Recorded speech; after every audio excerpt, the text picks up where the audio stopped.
Here right now with the Wired to Fish guys, and we're on Kentucky Lake, and we're trying to follow this fall transition. You know, we're looking for shad, we're looking for a lot of these gravel bars, grass beds, and things like that. But when you're watching this, you're sitting at home, probably watching the snowflakes fly and thinking about springtime and you know, that early season fishing. And you know, one of the things that I really like to do is I love to get out there early. You know, it's the time of the year when the fish really get grouped up. You know, the water's cold. You know, they can be in a big school and you can catch some of the biggest fish of the year. So I still like to power fish. You know, I mean, some people think that when it's real cold, you got to slow down and you got to fish deep. And that's not necessarily the case. You know, the one thing that I've learned is that I can really apply a lot of those same techniques. So my favorite lures for fishing, you know, that winter period and that early spring period are still crankbaits. You know, I mean, yeah, I'm gonna have a jig, I'm gonna have a swim bait, I'm gonna have a lot of other things ready to go. But to cover water and find bass, you really gotta have 3 lures, and I'm gonna show you 3.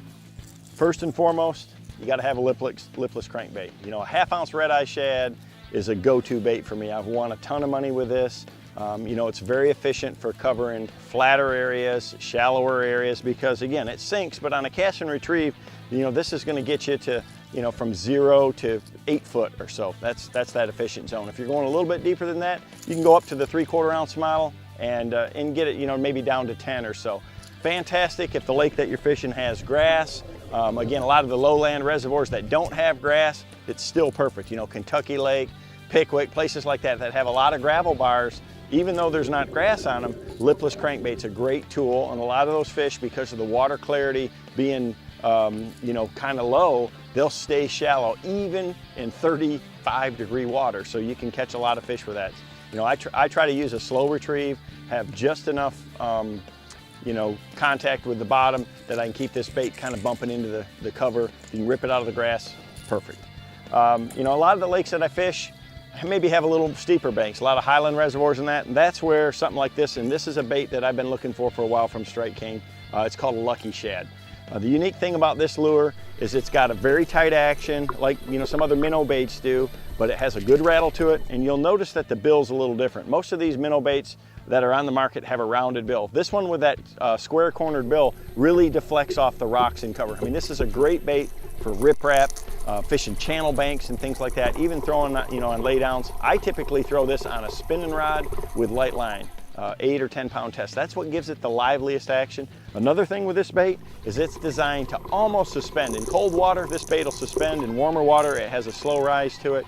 You know, I like crawdad colors as if I'm cranking the rocks and that. If I'm fishing a clearer lake and it's coming off the bottom, I'll use a shad pattern, and I'll tell you, it makes a great jerkbait where you can get it out off the bank from up shallow as it comes out in deeper water, stop it, twitch it a few times, let it pause for a couple of seconds. It's a great combination crankbait for, you know, for rocks and to kind of use as a jerkbait, which leads me to the jerkbait.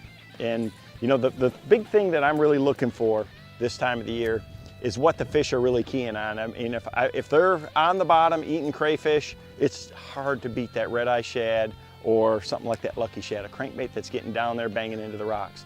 If you're seeing a lot of gulls around, you're seeing bait, you know, shad dying on the surface, you know that the bass are going to be suspended, and that's where suspending jerkbait like this Strike King KVD jerkbait really come in. You know, I love this one right here.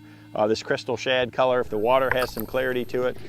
If it's a little more stained, you can use, you know, chartreuse, sexy shad, something like that.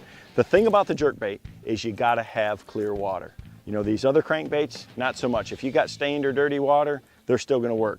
If you don't have clear water, this is not even an option. So I like this, you know, I like to have at least 2.5 foot of clarity in the water, be able to see it that far down before I even pull out a jerkbait. If I've got real clear water, that's when this really shines. So, you know, in the spring of the year, early spring, you know, winter time, these are 3 baits that can help you find the fish quick, and they're still really good at catching them. So, I mean, I call them search and destroy baits, and it's what I use during this time of the year.